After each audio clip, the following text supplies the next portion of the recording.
And most of the time when I experience people and they're stuck, my experience is that the pain is not great enough. Once our pain is great enough, it will force us to change. We may not know how to change, but it will motivate us to consider change.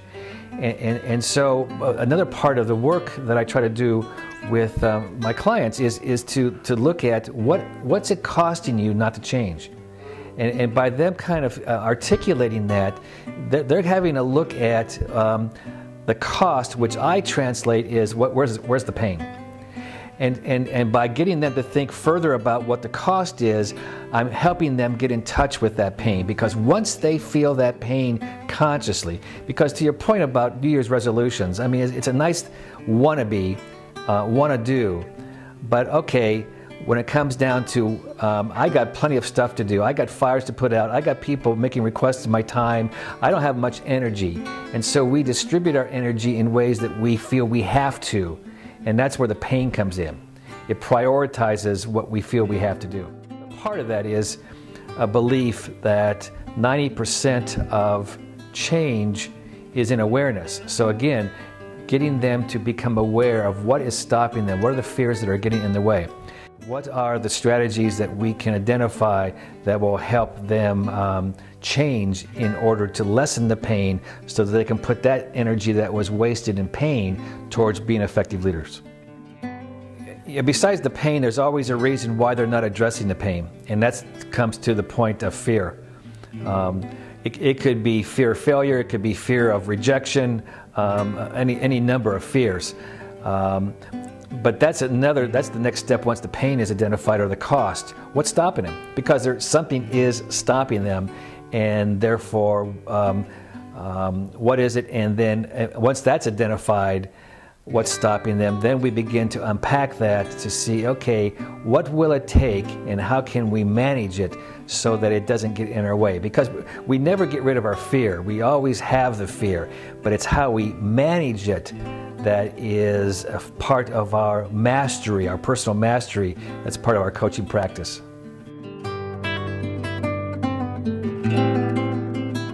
And part of their fear could be showing vulnerability. And when a lot of the leaders that we address are highly accomplished, very successful people in their profession, and are accustomed to at least showing bravery, accustomed showing strong armor in the face of adversity, and just to go to a space of vulnerability is not a comfortable space for executives to go. And so what we try to do is create a safe place. It's fine to talk about what challenges them. One of the things that I always do at the beginning of a conversation is, what's keeping you awake at night? And that begins opening up the door for them to talk about those issues that are confronting them. But then how are they contributing to those breakdowns is a pathway for them to see how they might, in changing their behavior or how they're viewing things or changing their perspectives, and we call them stories, but changing perspectives can help them participate in being the lead. And we are fondly, we like to say a lot, leaders go first. And so how they can change how they are perceiving, which will then change the situation that's got them stuck.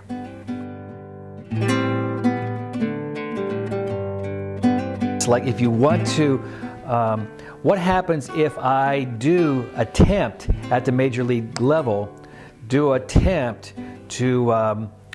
perform as I'm expected to, and fail? And that's a scary proposition with people that are high potential, been performing well all their lives, and they keep getting promoted with higher responsibility and more accountability. And then what happens if I take that next step and fail? And so then it becomes an issue of, will I be found out then that I'm a fraud, that I was never meant to be a major league ball player, that I'm a minor league ball player? What does that do with my own self-esteem, but also what does it do to people around me? And then that impacts my relationships, and will my relationships shift? So you start talking about accumulation of fears, fear of failure, fear of acceptance, all of that gets pretty heavy. And therefore, because we want to ease our pain and suffering and lower our risk taking, we will often do nothing, or at least do as little as possible, so it lessens our ability, or lessens our possibility of failure. Now, all that having been said, that's all kind of internal. It's not conscious. It's just how we already have learned early on how we compartmentalize all of that, put that aside, and then operate at a very high level, but not to the high level that we could be operating if we have, identified what's there lurking, and you call it demons, what's lurking in the background that's a static in our lives that's getting in the way of our performing at even a higher level. And also with joy. And see, this is where I find when the light goes on with people, when they see how they have gotten in their own way of success, and how because it's their own way, they have control over that, then the light goes on, and suddenly you see them getting re-empowered, if that's a word, get empowered now to take more control of their life and their relationships, and then move through the breakdowns that occur on a day-to-day basis. That's when I'm on a high. That's when I get the joy of my work, when I see that joy in the eyes of my clients as they finally see how they can manage their own selves, and therefore significantly influence others, which is our definition of leadership.